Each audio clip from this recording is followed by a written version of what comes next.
In the last lecture, we have done about the definition of science. Science की क्या definition होती है? There branches physics, chemistry, biology. Further physics की हमने branches के बारे में स्टडी किया था कि काइनेमेटिक, मैकेनिक्स ये बताया था, लेकिन इलेक्ट्रोस्टैटिक क्या होती है ये तुम्हारे सिलेबस में है। उसके बाद इलेक्ट्रोडायनेमिक बताया था, सिंपल, और ये ऑप्टिक्स, ये तीनों आपके क्लास 10th के सिलेबस में है। तो आज हम कौन सा चैप्टर स्टार्ट करेंगे? ऑप्टिक्स। पहला चैप्टर है लाइट रिफ्रैक्शन एंड रिफ्रैक्शन। तो ऑप्टिक्स, ऑप्टिक्स क्या है? फिजिक्स की एक ब्रांच है, ठीक है। तो इसको हम स्टडी करते हैं।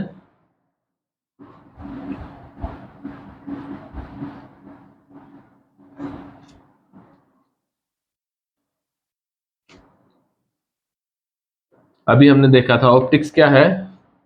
फिजिक्स की branch. Optics is a branch of physics. और ये क्या करती है? इसके अंदर हम किसके बारे में स्टडी करते हैं? बुक बंद कर दे, इसमें देख। It is a branch of physics which deals with the study of light and its various phenomena, जिसके अंदर हम लाइट और इससे रिलेटेड जो फिनोमिना होते हैं उसको स्टडी करते हैं।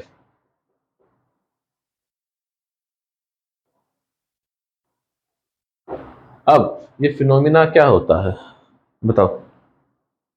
जो प्रोसेस होते हैं, जैसे हम स्काई में देखते हैं, हमको रेनबो दिखाई देता है, वो क्या है? एक प्रोसेस है, नेचुरल प्रोसेस है। वो क्या है? एक नेचुरल फिनोमिना है, ठीक है। नेचुरल फिनोमिना जो हम स्टडी करते हैं लाइट से रिलेटेड, वो क्या है? ऑप्टिक्स के अंदर आता है। और ऑप्टिक्स क्या है? फिजिक्स की एक ब्रांच है। अच्छा, इसके अंदर हमने बोला कि लाइट। अब ये लाइट क्या है? ये तो हिंदी में बता दिया रोशनी। लाइट है क्या? Light is a form of energy. देखो, हमने कल स्टार्ट किया था, हमारा नेचर दो चीजों से बना है, मैटर एंड एनर्जी। तो ये लाइट क्या है? एनर्जी। क्या इसके पास मैटर है? क्या मैटर है बताओ? मास है लाइट के पास? मास होता है? नहीं। तो इसके पास मैटर तो नहीं है, बट एक इक्वेशन है, एक थ्योरी है, और वो क्या है? E is equal to M C square. सुना है?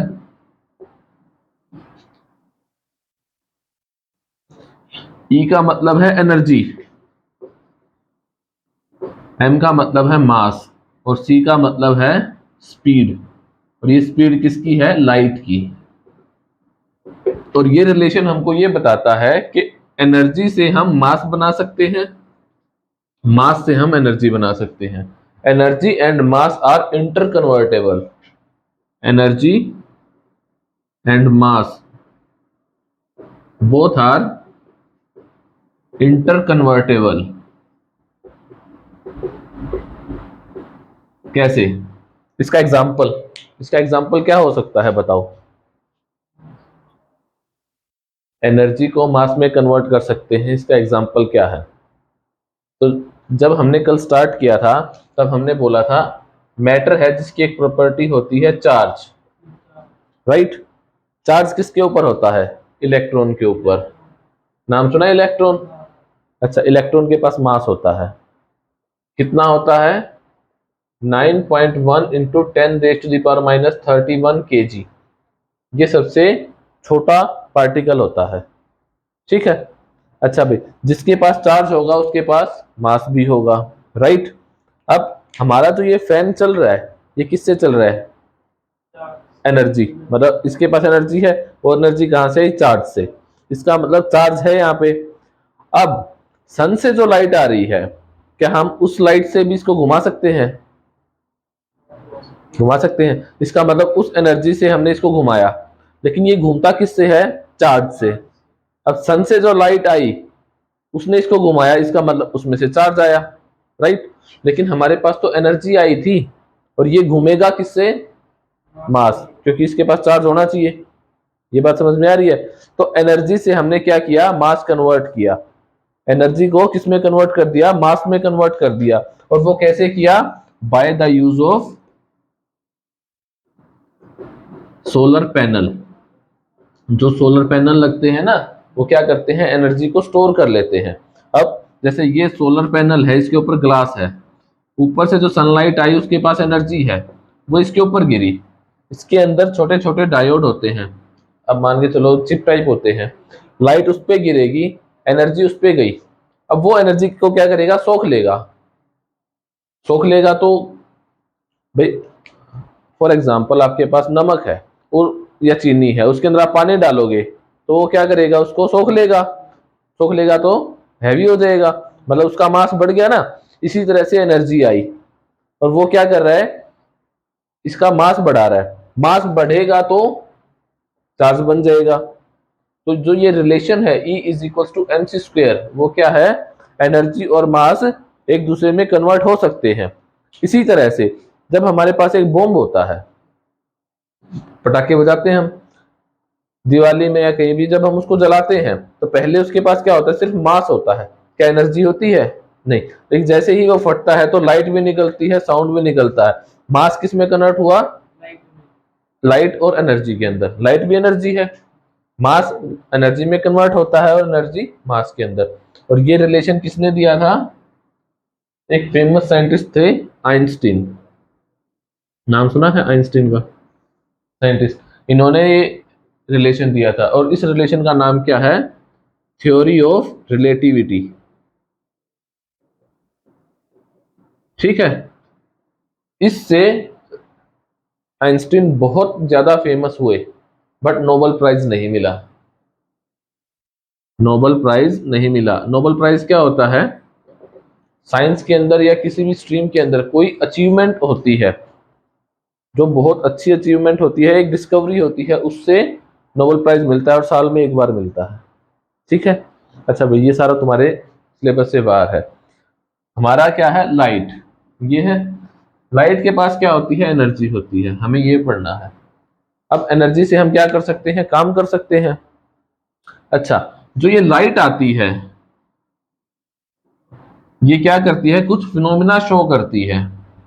ये वाली लाइट नहीं, जिससे हम बल्ब फैन ये ऑन करते हैं, लाइट जो सन से आ रही है वो वाली। ठीक है। लाइट क्या है, light is a form of energy.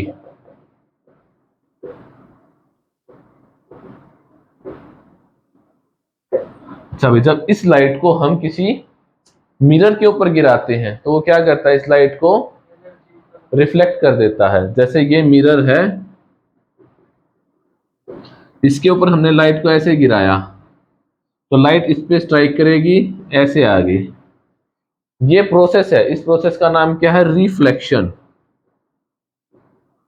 और दूसरा, अगर हमने यहाँ पे एक प्लेन ग्लास रख दिया, प्लेन ग्लास मतलब शीशा टाइप या फिर प्लास्टिक, इसके ऊपर अगर लाइट को गिराते हैं तो लाइट क्या करती है, इससे बाहर निकल जाती है, निकल जाती है। इस प्रोसेस को क्या बोलते हैं, रिफ्रैक्शन। हमारा जो चैप्टर है, उस चैप्टर का नाम क्या है, लाइट।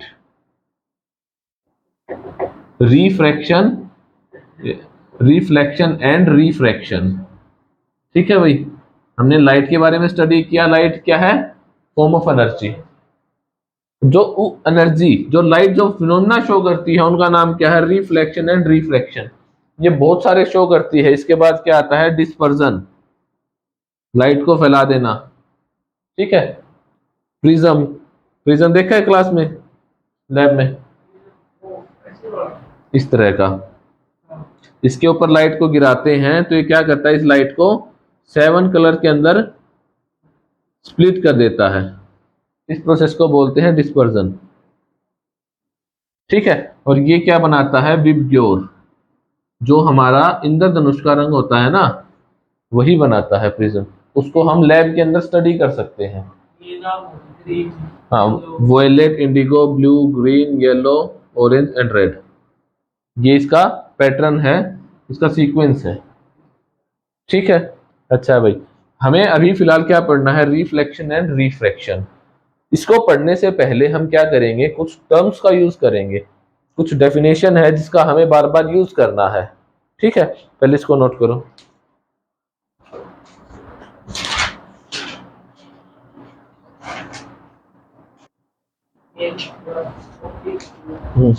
देखो हमने क्या किया, light is a form of energy. अब इस लाइट की कुछ प्रॉपर्टीज होती हैं, कुछ करेक्टरिस्टिक होती हैं, तो हम क्या करेंगे, करेक्टरिस्टिक्स ऑफ लाइट। पहली चीज, लाइट क्या है, एनर्जी। दूसरा, सन से जो लाइट आती है वो किस फॉर्म में आती है, मतलब वो ऐसे सीधी आती है या इस तरह से आती है, बताओ। जिगजैग नहीं है, ये है वेव नेचर, वेव की फॉर्म में। और ये एक सीधा, जैसे जैसे गोली चल के आती है स्ट्रेट लाइन में, ये स्ट्रेट लाइन। अच्छा आप बताओ कि लाइट स्ट्रेट चल के आती है या वैसे चल के आती है, तो आंसर है लाइट का ड्यूअल नेचर होता है, लाइट इन दोनों तरीकों से चलती है, राइट।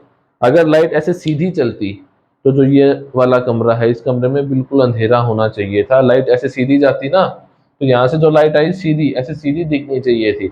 हमको अंधेरे कमरे में भी रोशनी क्यों दिखाई देती है, सनलाइट जो है वो तो बाहर है, हमें अंदर क्यों दिखाई दे रहा है, इस वजह से, वेव नेचर की वजह से। तो लाइट के कितने नेचर होते हैं, दो नेचर होते हैं, कौन सा, स्ट्रेट लाइन नेचर को बोलते हैं रे नेचर, और ये वेव नेचर।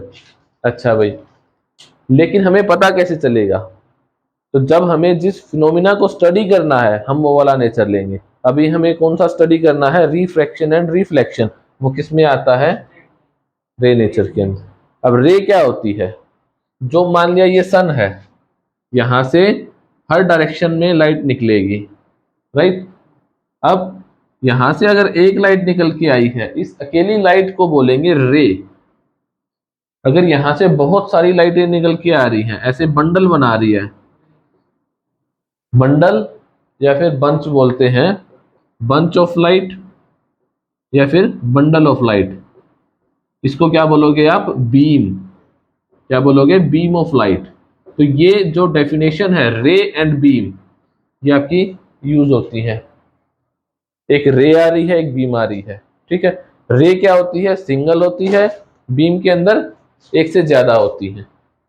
क्या ज्यादा होती है, लाइट, लाइट की जो ये रे है वो ज्यादा होती है, ठीक है। अच्छा भाई, अब जैसे हमारे पास एक कॉइन है, उस कॉइन के ऊपर हेड है या टेल है, दोनों होते हैं ना। इसी तरह से लाइट के दोनों नेचर होते हैं, हमारे सामने जो है हम उसको स्टडी करते हैं, जब हम रिफ्लेक्शन रिफ्रैक्शन पढ़ते हैं तो हमारे सामने रे नेचर है, क्लियर है। अच्छा भाई, अच्छा, अब रे, ये क्या है, एक वेव है, वेव की कुछ करेक्टरिस्टिक होती हैं, क्या होती है, इसके पास फ्रीक्वेंसी होती है, फ्रीक्वेंसी है, इसके साथ साथ इसके पास क्या होती है, वेव लेंथ होती है, ठीक है। अच्छा भाई, अब फ्रीक्वेंसी क्या होती है, एक सेकंड के अंदर ये कितनी बार ऐसे अप डाउन कर रही है, इसको आप बोलोगे फ्रीक्वेंसी। फ्रीक्वेंसी की डेफिनेशन क्या होती है, नंबर ऑफ ऑसिलेशन पर unit time, number of oscillations, oscillation का मतलब ये चक्कर लगाना, number of oscillations per unit time is called frequency. अच्छा भाई, अब फ्रीक्वेंसी को ऐसे भी लिख देते हैं किसी में, और किसी में ऐसे स्टाइलिश भी बना के भी लिख देते हैं, मोस्टली आपको यही मिलेगा, फ्रीक्वेंसी।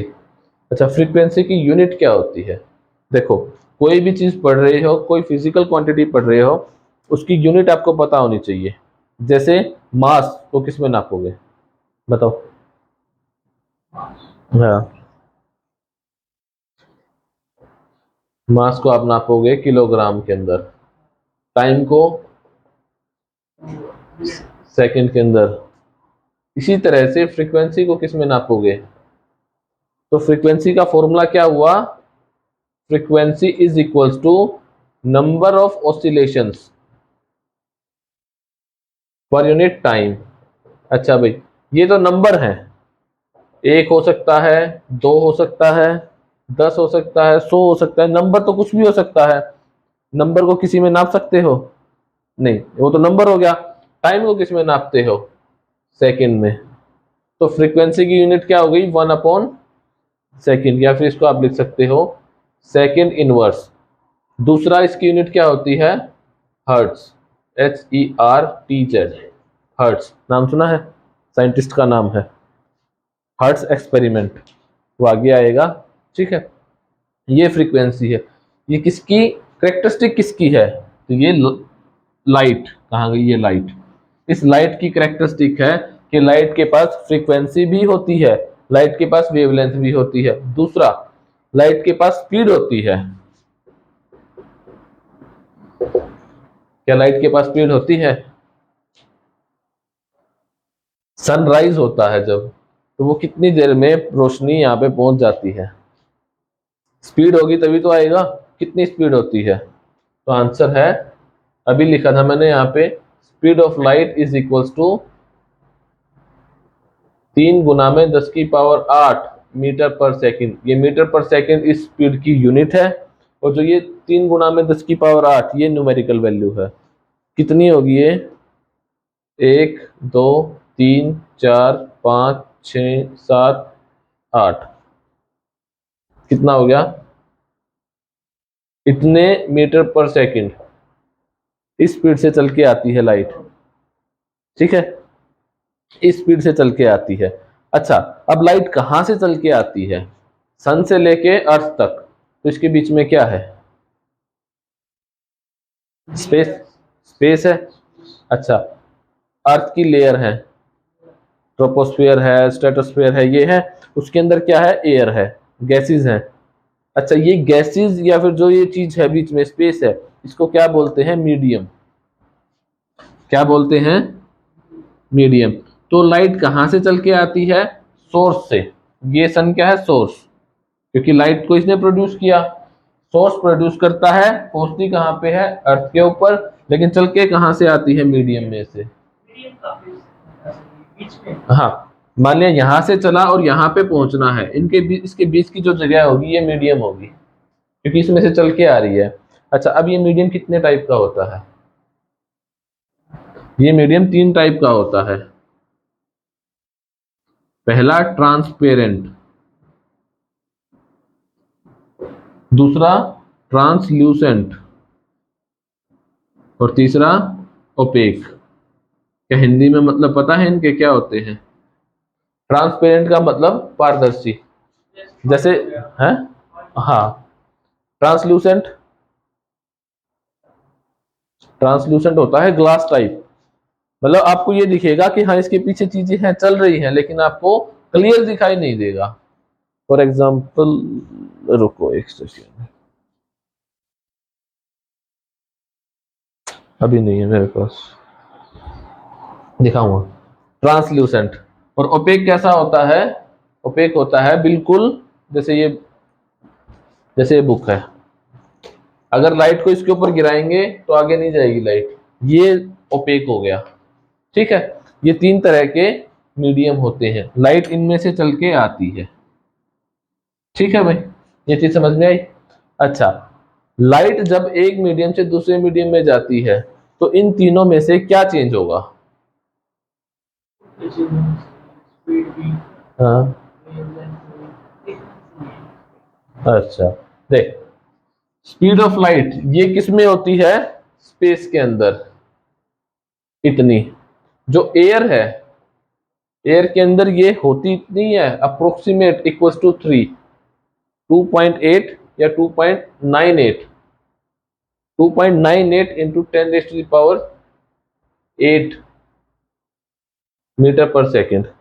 लेकिन जब पानी की बात आती है वाटर के अंदर, तो ये कितनी हो जाती है? 2.5 इंटू 10⁸ मीटर पर सेकेंड। तो मीडियम के अंदर अगर मान लिया लाइट सन से चल के आई, तो पहले क्या था? स्पेस था, इस स्पीड से चली। जैसे ही आगे एयर आ गई तो स्पीड इतनी हो गई, कम हुई या नहीं हुई? अब आगे पानी में आई तो स्पीड इतनी हो गई, तो क्या चेंज हुआ? स्पीड चेंज हुई या नहीं हुई? ये आपका कंपटीशन का क्वेश्चन है। अगर लाइट एक मीडियम से दूसरे मीडियम में जाती है, तो लाइट की कौन सी प्रॉपर्टी चेंज होती है? अगर ये पूछा जाए चेंज होती है तो स्पीड चेंज होती है। अगर ये पूछा जाए कि कौन सी प्रॉपर्टी चेंज नहीं होती तो आंसर है फ्रीक्वेंसी चेंज नहीं होती। ठीक है, इसको नोट कर लो जितना समझ में आया।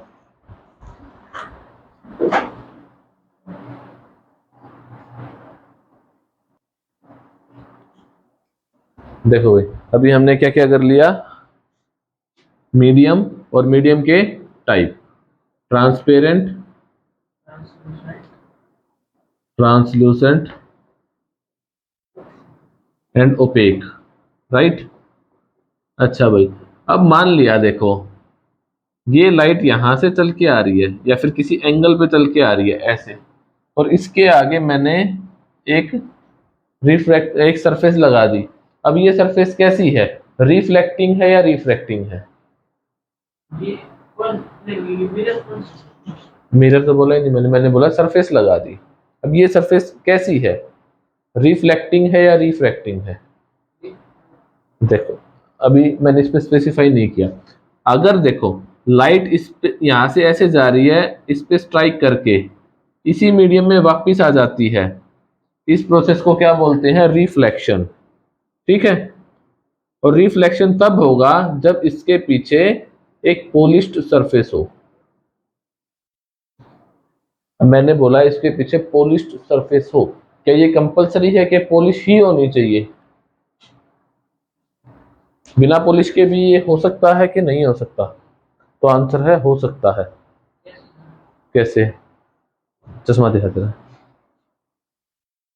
इसमें से देख, आगे दिख रहा है, लेकिन अगर इसको किसी एंगल पे देखेगा तो तेरे को उस साइड का भी दिखेगा। दिखेगा क्या इसके पीछे कोई सरफेस है पॉलिश? क्यों दिखा? Because of angle. ठीक है, जो ये रिफ्लेक्शन होता है इसके लिए ये कंपलसरी नहीं है कि पीछे पॉलिश सरफेस हो, लेकिन अगर पॉलिश होगा तो रिफ्लेक्शन ही होगा, रिफ्रैक्शन नहीं होगा। ये बात समझ में आ रही है? रिफ्रैक्शन वाले सरफेस से रिफ्लेक्शन हो सकता है। दोनों वर्ड ध्यान से देख, रिफ्रैक्शन एंड रिफ्लेक्शन। रिफ्लेक्शन में क्या होता है, लाइट एक मीडियम में से आती है और उसी मीडियम में वापस चली जाती है। रिफ्रैक्शन में क्या होता है, लाइट बाउंसिंग बैक इसमें होता है रिफ्लेक्शन में। रिफ्रैक्शन में क्या होता है, लाइट एक मीडियम से दूसरे मीडियम में जाती है। ठीक है, अब नोट डाल के हम क्या लिख सकते हैं, refracting surface can cause reflection. Refracting surface can cause reflection. क्या चीज समझ में आई? जो ये रिफ्रैक्टिंग सरफेस है ये क्या कर सकती है, रिफ्लेक्शन कर सकती है, बट इसके लिए कंडीशन क्या है? Condition, but there is only one condition. चल छोड़िए, रहने दे, इतना ही कर ले, एक बार होल्ड कर, ये लिख पाया। देख, रिफ्लेक्शन की अगर हम डेफिनेशन लिखें तो क्या होगा, when A light travel from one medium after striking a surface, after striking a surface bounces back in very first medium, जो पहले मीडियम था उसी मीडियम में बाउंसिंग बैक हो जाती है, उसी में वापस चली जाती है। That process is called reflection of light. That process is called reflection of light.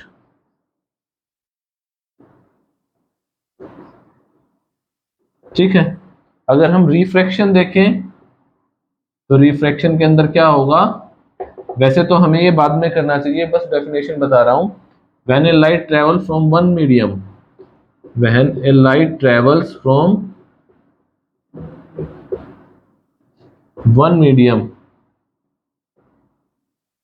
to another medium, एक मीडियम से दूसरे मीडियम में चली जाती है, तो इस प्रोसेस को क्या बोलते हैं, रिफ्रैक्शन।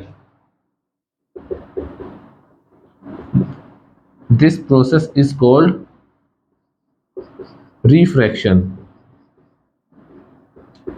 अच्छा भाई, अब क्या होता है कि जब लाइट एक मीडियम से दूसरे मीडियम में जाती है तो वो अपना रास्ता चेंज कर लेती है, राइट?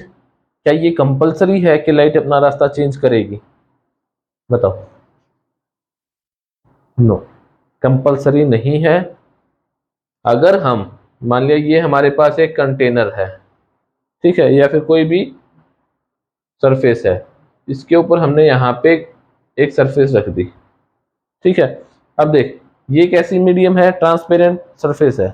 तो लाइट अगर यहाँ से ऐसे आती है तो कुछ लाइट इसके अंदर जाएगी, कुछ लाइट बाहर चली जाएगी, अभी बताया, ट्रांसपेरेंट से चली जाएगी एंगल की वजह से। अगर इसी चीज को मैं ऐसे कर दूं, इसको बिल्कुल सीधा लेके आऊं ऊपर से, तो कहाँ मुड़ेगी? मुड़ेगी नहीं, सीधी नीचे जाएगी। तो जो मेरा क्वेश्चन था, पहले मैंने क्या बताया, रिफ्रैक्शन के अंदर लाइट एक मीडियम से दूसरे मीडियम में जाती है और अपना रास्ता चेंज कर लेती है, राइट? ये सही है। बट अगर पूछा जाए क्या ये कंपलसरी है कि वो अपना रास्ता चेंज करेगी, तो गलत है, क्योंकि इस कंडीशन में लाइट अपना रास्ता चेंज नहीं करती है। Is it clear? इसको नोट करके लिख ले अपनी लैंग्वेज में।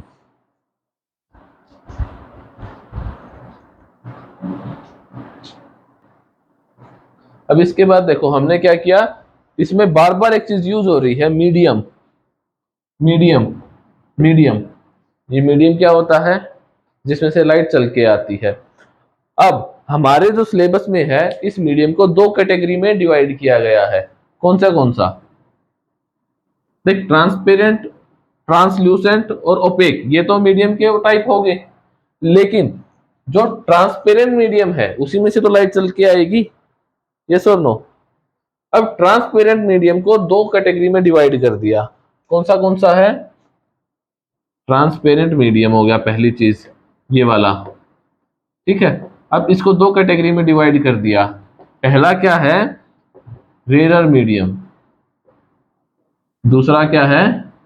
Denser medium. इसको आप जनरली जो हम डेली लाइफ में देखते हैं उससे कंपेयर करो। रेरर क्या होगा? जिसमें मॉलिक्यूल्स दूर दूर होंगे, जैसे पानी है। डेंसर क्या होगा? जिसके अंदर मॉलिक्यूल्स पास पास होंगे, जैसे शहद है, राइट? रेरर के अंदर क्या होता है? ये हम किस तरह का रेरर पूछ रहे हैं? तो हम पूछ रहे हैं ऑप्टिकली रेरर। ऑप्टिकली का मतलब क्या है? ऑप्टिकल आ गया जहां पे, इसका मतलब है लाइट से रिलेटेड है।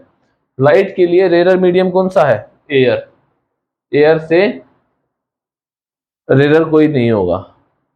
डेंसर, एयर, एयर से सारे डेंसर होंगे। वो आप आपके पास क्या आएगी? एक टेबल होगी, उस टेबल के अकॉर्डिंग आप निकाल सकते हो। अच्छा भाई, डेंसर कौन सा होगा कौन सा नहीं होगा, इसको चेक करने के लिए हमारे पास एक टर्म है। उस टर्म का नाम क्या है? Refractive index. रिफ्रैक्टिव इंडेक्स, ये क्या होता है?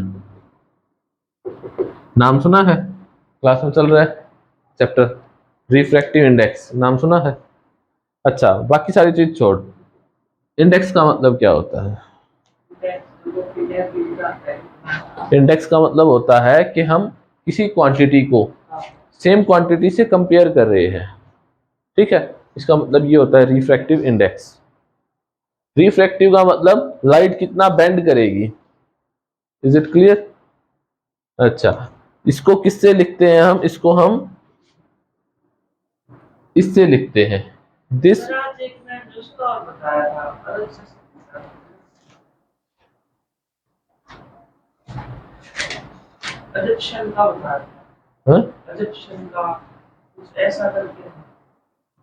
देखेंगे, बताऊंगा।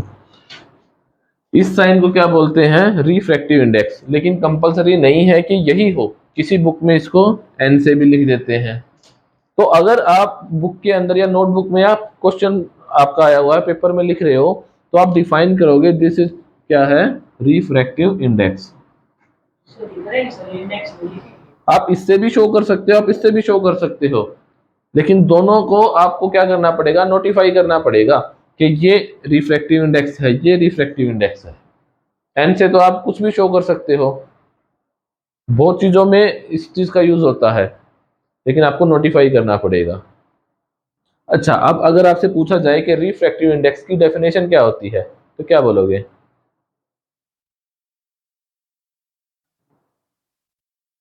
ये क्या होता है? रेशो होता है। रेशो का मतलब ऐसे डिवाइड, ऊपर एक क्वांटिटी आएगी, नीचे एक क्वांटिटी आएगी। अब ऊपर नीचे कौन सी क्वांटिटी आएगी? Speed of light in vacuum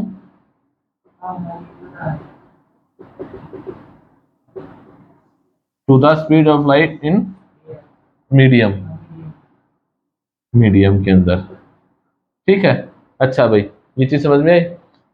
अब इसको देख के बताओ मुझे कि इसकी यूनिट क्या होगी, speed of light in a medium.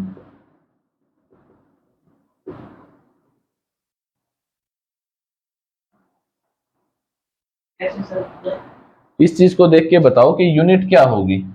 Unit का मतलब अभी बताया था, मास की यूनिट क्या होती है? किलोग्राम। टाइम की सेकंड। तो इसकी यूनिट क्या होगी रिफ्रैक्टिव इंडेक्स की? देख, ये क्या है? ये भी क्या है? स्पीड की यूनिट क्या होती है? Metre per second. तो इसकी यूनिट हो गई मीटर पर सेकंड। इसकी भी क्या होगी? ये तो कैंसिल हो गया, तो क्या यूनिट बनेगी इसकी? तो रिफ्रैक्टिव इंडेक्स की कोई यूनिट नहीं होती, it has no unit. Clear है? तो ये क्या होगा? It's just a number. तो होल नंबर होगा या पॉइंटों में भी आ सकता है? एक और चीज होता है कि जैसे हम्म। एयर अगर उस टेंशन के पास जाएगा, जैसे पानी का, जैसे पानी के अंदर हो जाएगा एयर, पहले इसकी स्पीड हाई होगी, हाँ, टेंशन के अंदर जाकर स्लो हो जाएगी। तो यही तो बताया था मैंने। अब ये जो पहले क्या बताया था, speed of light in space. Speed of light को किससे लिखते हैं? तो पहली चीज इसको सी से लिखते हैं। 3 × 10⁸ एयर में कितनी हो गई थी? 2.98 × 10⁸ आगे मीटर पर सेकंड। फिर पानी, पानी में कितनी थी? 2.5 × 10⁸ मीटर पर सेकंड। स्पीड कम हो रही है। कम क्यों हुई? क्योंकि मैंने क्या बोला, इसके अंदर पार्टिकल्स दूर दूर होंगे। दूर दूर होंगे तो एक दूसरे से कम टकराएंगे, तो स्पीड तेज रहेगी। इसमें पास रहेंगे तो जैसे लाइट आई, उसकी स्पीड को स्लो करेगा, उसको भागने से रोकेगा, इसलिए स्पीड क्या हो जाएगी? कम हो जाएगी। इसीलिए डेंसर मीडियम के अंदर स्पीड कम होती है, रेयर मीडियम के अंदर स्पीड ज्यादा होती है। ठीक है? Is it clear? इसमें कोई डाउट है तो पूछ। आज के लिए इतना काफी है, ये करके आई हो।